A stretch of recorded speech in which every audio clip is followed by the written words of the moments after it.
ಆಗಲಿ ಹೈಕಮಾಂಡ್ ಏನು ಹೇಳ್ತಾರೆ ಮಾಡಿ.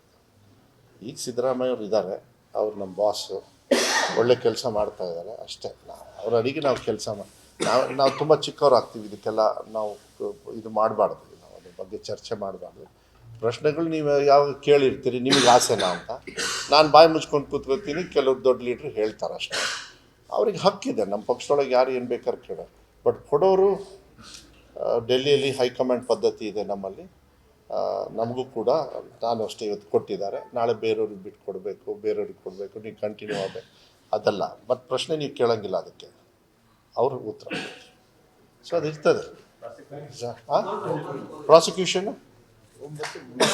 ಆಯ್ತು, ಸೊ ವಾಟ್ ಏನು ಪ್ರಾಸಿಕ್ಯೂಷನ್ ಆದ ತಕ್ಷಣ ಜಡ್ಜ್ಮೆಂಟ್ ಬರ್ಬೇಕು ತಾನೆ, ಆವಾಗ ಉತ್ತರ ಕೊಡ್ತೀವಿ ನೀವು. Thank you. ವೆಂಕಟೇಶ್ ಅವ್ರು ಯಾವಾಗ ಹೇಳ್ತಾರಪ್ಪ ಇವರು, ಇದನ್ನು ಬ್ರೇಕಪ್ ಮಾಡೋರು ಯಾರು? ಇದೇ ಬಿ ಜೆ ಪಿಯವರು. ಸ್ಟಾರ್ಟ್ ಮಾಡಿದವ್ರು ಯಾರು? ಇದೇ ಬಿ ಜೆ ಪಿಯವರು. ಸರಿನಾ ತಪ್ಪ ನೀವು ಹೇಳಿ ನೋಡೋಣ. Okay, very good. ಕುವೆಂಪು ಯೂನಿವರ್ಸಿಟಿಗೆ ನಾನು ಹೋಗ್ತಾ ಇದ್ದೀನಿ ಇವತ್ತು. 1 ವರ್ಷದ ಹಿಂದೆ ಕರೆಕ್ಟಾ ನಮಗೆಲ್ಲ ಗೊತ್ತಾಗಕ್ಕೆ ಸ್ಟಾರ್ಟ್ ಮಾಡಿದ್ದು.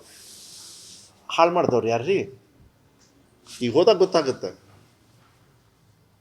ಹಾಳು ಮಾಡಿದವ್ರು ಯಾರು? ವಿ.ಸಿನ ಅಪಾಯಿಂಟ್ ಮಾಡಿದವ್ರು ಯಾರು?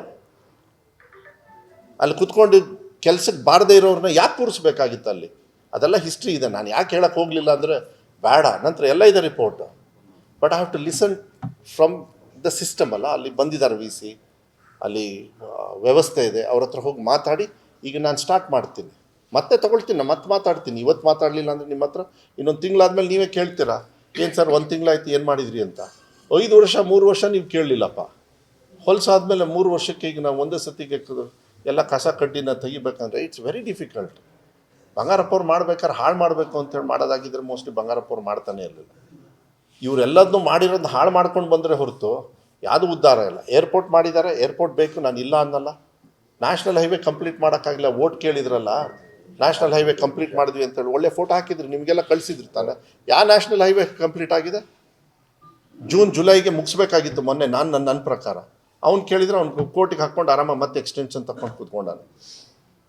ಏನು ಮಾಡ್ತೀರಾ ಹೇಳಿ? ಇವೆಲ್ಲ ನಾನು ಹೇಳ್ತಾ ಹೋದ್ರೆ ತುಂಬ ಆಗುತ್ತೆ. ಪ್ರಾಜೆಕ್ಟು ಆನ್ ಟೈಮಿಗೆ ಆಗಿಬಿಟ್ರೆ, ಇನ್ ಟೈಮಿಗೆ ಆದರೆ ಕ್ವಾಲಿಟಿ ಚೆನ್ನಾಗಿರುತ್ತೆ, ದುಡ್ಡು ಉಳಿಯುತ್ತೆ, ನಿಮ್ಮದು ನಮ್ಮದು ಎಲ್ಲ ದುಡ್ಡು ಉಳಿಯುತ್ತೆ. ಅದಕ್ಕೆ ನಾನು ಹೇಳ್ತಾ ಇರೋದು, ಅದಕ್ಕೆ ವಿ ಆರ್ ಟ್ರೈಂಗ್. ಹೊಲಸಾದ್ಮೇಲೆ ಒಬ್ಬ ಮನುಷ್ಯ ಚೆನ್ನಾಗಿದ್ದರೆ ಒಂದು ಮಾತ್ರೆ ಕೊಟ್ಟು ಕಳಿಸ್ಬಿಡ್ಬೋದು, ಏನಾರು ಒಂದು ಸ್ವಲ್ಪ. ಅವನಿಗೆ ICUಗೆ ಸೇರಿಸಿ ನೀನು ನೋಡ್ಕೆ ಅಂದ್ಬಿಟ್ರೆ, ಈಗ ICUಲ್ಲಿ ಸೇರಿಸಿಟ್ಟಾರೆ. ಈಗ ICUಯಿಂದ ನಾನು ಜನರಲ್ ವಾರ್ಡಿಗೆ ತಂದು ಹೊರಗಡೆಗೆ ಕಳಿಸ್ಬೇಕೀಗ ಕುವೆಂಪು ಯೂನಿವರ್ಸಿಟಿನ. ಆಮೇಲೆ ಕಳಿಸ್ತೀವಿ, ಒಳ್ಳೆ ರೀತಿಯಲ್ಲಿ ಕಳಿಸ್ತೀವಿ, ಒಳ್ಳೆ ಆ್ಯಕ್ಟಿವಿಟಿ ಕಳಿಸ್ತೀವಿ. ಆ ವಿಶ್ವಾಸ ಇಟ್ಕೊಳ್ಳಿ. I need some time, it doesn't happen.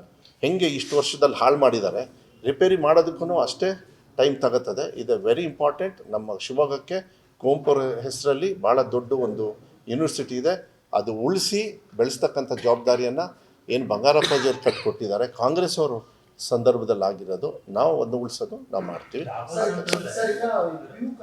ಬಿಡಿ, ದಮ್ಮಿಲ್ಲ ನನಗೆ,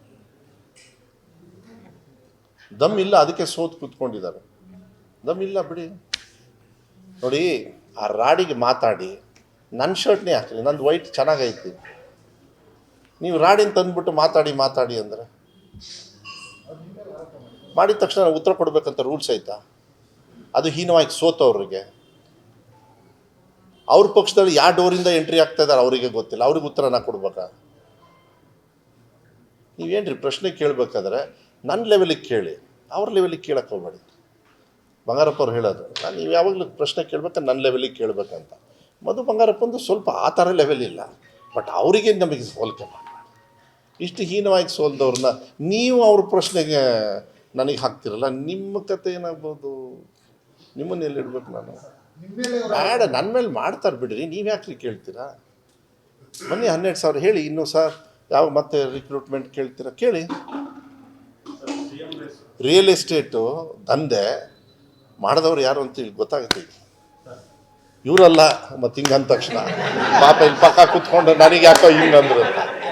ರಿಯಲ್ ಎಸ್ಟೇಟು ಶಿವಮೊಗ್ಗದವ್ರು ಆಳ್ದವರು, ರಾಜ್ಯನ ಆಳ್ತೀವಿ ಅನ್ನೋದು ಹಗಲು ಗನ್ಸ್ ಕಟ್ಕೊಂಡು ಮೈ ತುಂಬ ಕೇಸ್ ಹಾಕ್ಕೊಂಡು ಯಾರು ಈ ಸರ್ಕಾರನ ಉಳಿಸ್ಬೇಕು ಅಂತ ಇದಾರಲ್ಲ ಅವರೆಲ್ಲರೂ ಬರ್ತಾರೆ ದಂಧೆಗೆ.